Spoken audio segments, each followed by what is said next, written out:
चलो बच्चों, तो आज हम स्टार्ट कर रहे हैं इंग्लिश का। ठीक है, ये टेंस है। टेंस जितने भी हैं सारे बताएंगे हम आपको। यहाँ पर दिया गया टेंस एंड इट्स फॉर्म, मतलब टेंस और उसके जो है प्रकार।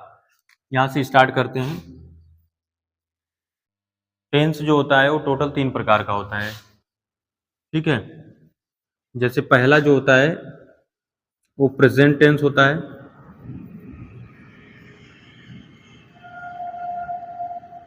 Present tense. दूसरा जो होता है वो पास्ट टेंस। और थर्ड है future tense. Future tense. Tense का मतलब होता है काल, काल का मतलब होता है समय।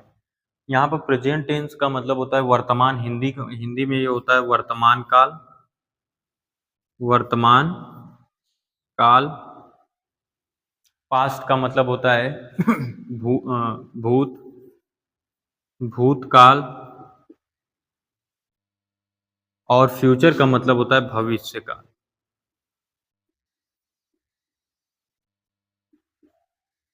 भविष्य काल। ये टोटल टेंस के 3 प्रकार हैं और इन तीनों टेंसों के 4 प्रकार होते हैं। जैसे अगर इन तीनों टेंसों को लिया जाए, ये फर्स्ट, सेकेंड और थर्ड। ठीक है, तो इनके टोटल कितने फॉर्म होते हैं? ये 4 फॉर्म होता है। ठीक है, फर्स्ट जो होता है वो इंडेफिनिट होता है।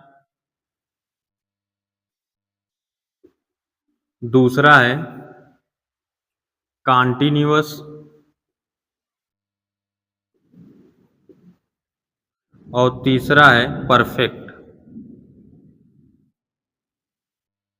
और चौथा होता है परफेक्ट कॉन्टिन्यूअस।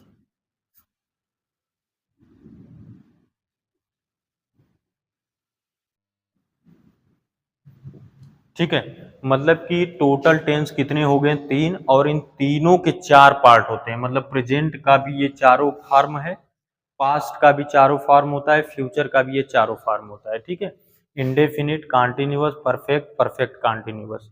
मतलब अगर हम तीनों का गुणा कर दें कि 3 गुणे हो जाएगा 4, मतलब टोटल कितने हो गए? 12 टेंस होते हैं। ठीक है, 12 टेंस के बारे में हमें पढ़ना है, जिसमें से मैं आपको यहाँ पर स्टार्ट करने वाला हूँ फर्स्ट जो टेंस होता है। तो इंडेफिनिट हम स्टार्ट करते हैं। तो इंडेफिनिट क्या होता है?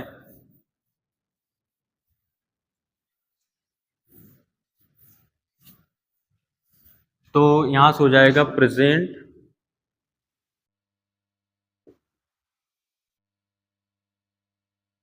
Present indefinite tense. ठीक है, प्रेजेंट इंडेफिनिट सबसे फर्स्ट हमारा ध्यान यहां पर जाएगा कि प्रेजेंट इंडेफिनिट टेंस है। टोटल 12 टेंस है। उन टेंसों में से हम पहचानेंगे कैसे? अगर 12 सेंटेंस आपको दे दिया गया और 12 जो टेंस है उस अलग अलग सेंटेंस दिया गया है, जो 12 टेंस का दिया गया है। तो सबसे पहले पहचानने का तरीका है, पहचान अगर इसका देखें तो जिस वाक्य के अंत में ता है, ती है, ते हैं, आदि, इतने शब्द अगर आते हैं लास्ट में, किसी भी वाक्य के अंत में ता है, ती है, ते हैं अगर आते हैं, तो हम कंफर्म वहां पर कर लेंगे कि प्रेजेंट इंडेफिनिट टेंस वो है। ठीक है अब इसका नियम क्या होता है? तो सबसे फर्स्ट जो हम बताते हैं वो अफर्मेटिव सेंटेंस होता है। Affirmative sentence. Affirmative sentences. ठीक है, अफर्मेटिव सेंटेंस बनाने का नियम क्या है? 2 नियम है। एक तो पहला आएगा एक वचन के साथ। एक वचन कर्ता अगर है तो एक वचन कर्ता के साथ क्या होगा? एक वचन का मतलब सिंगुलर नाउन, सिंगुलर सब्जेक्ट भी कर सकते हो। अगर सिंगुलर सब्जेक्ट है तब क्या होगा? तो सबसे फर्स्ट में हम लिखेंगे कर्ता प्लस क्रिया। क्रिया के स्थान पे मुख्य क्रिया लिखते हैं, मुख्य क्रिया। और इस मुख्य क्रिया में हम लगाएंगे यस या ईएस, प्लस हो जाएगा यहाँ पे कर्म, प्लस अन्य शब्द जो रहेगा उसको लिख देंगे अन्य शब्द। ठीक है। दूसरा है बहुवचन कर्ता के साथ, बहुवचन कर्ता के साथ।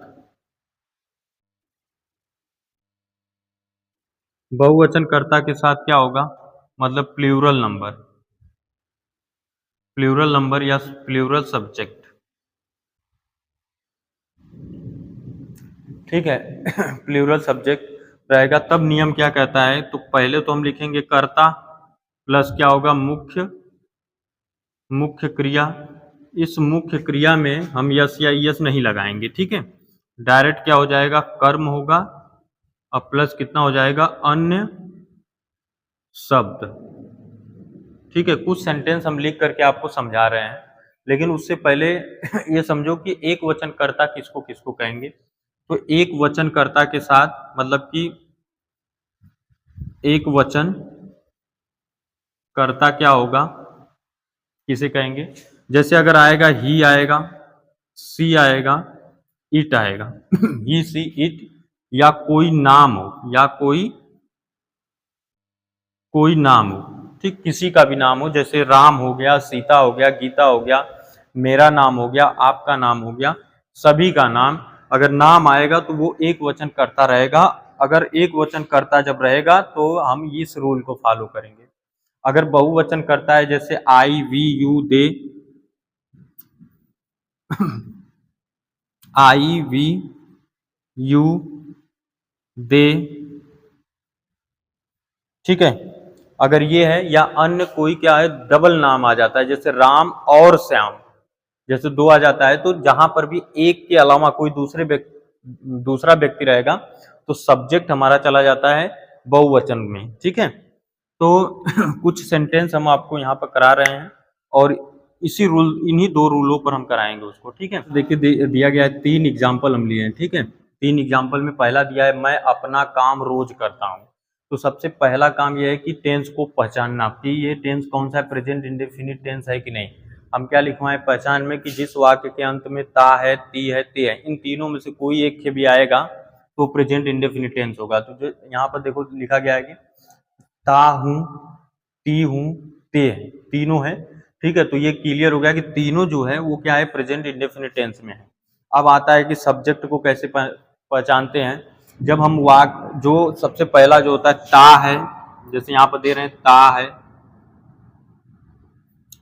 ती है और ते है, ते है, ये जिससे जुड़ा रहता है तो वो क्रिया होती है। क्या होता है, वो क्रिया होती है। तो यहां से देखेंगे करना, यहाँ पर क्रिया है, यहाँ पर नाचना क्रिया है, यहाँ पर खेलना क्रिया है, ठीक है। क्रिया मिल गया। क्रिया के आगे अगर हम लगाते हैं कि कौन, जब हम कौन लगाते हैं, कौन, तब हमें सब्जेक्ट मिल जाता है। यहाँ पर लिखेंगे अगर लिखेंगे कौन कौन करता हूं, ठीक है, या काम कौन करता है, यहाँ हो जाएगा कि मैं करता हूं। दूसरा कौन नाचती है, तो मिल जाएगा कि सरला नाचती है। यहाँ पर कौन खेलता है, तो हो जाएगा क्या, वे खेलते हैं, ठीक है। बाकी जो सब्जेक्ट और जो सब्जेक्ट होगा वो सिंगुलर प्लूरल में मिलता रहेगा। तो ये पहचानने का तरीका हो गया। तो सब्जेक्ट जब हमें मिल गया कि मैं, तो मैं का क्या हो जाएगा, आई, और ये चला जाएगा दूसरे बहुवचन वाले में, तो हो जाएगा आई। उसके बाद करना क्या होता है, डू मीन्स होता है करना, आई डू, क्या कर रहा है, अपना काम कर रहा है। ऑब्जेक्ट निकालने के लिए क्या से क्वेश्चन करते हैं, क्या कर रहा है, तो अपना कार्य कर रहा है, तो आई डू। अब ये मैं के अनुसार क्या हो जाएगा, माई। अपना की जो इंग्लिश होती है वो सब्जेक्ट के अनुसार लिखते हैं, आई डू माई, ये हो जाएगा वर्क, ठीक है। पहले हम क्या लिखे हैं, कर्ता को लिखे हैं, फिर मुख्य क्रिया जो होती है जिसमें ता है, ती है, ते लगा रहता है, फिर उसके बाद माई वर्क कर्म। अदर शब्द आएगा तो लिखेंगे, इसमें नहीं है। यहाँ हो जाएगा सरला अच्छा नाचती है, तो पहले तो हो जाएगा कि सरला क्या है, सरला किसी का नाम है और वो आ रहा है किसमें, एक वचन में, तो ये हो जाएगा सरला, सरला। नाचना का होता है डांस, सरला डांस।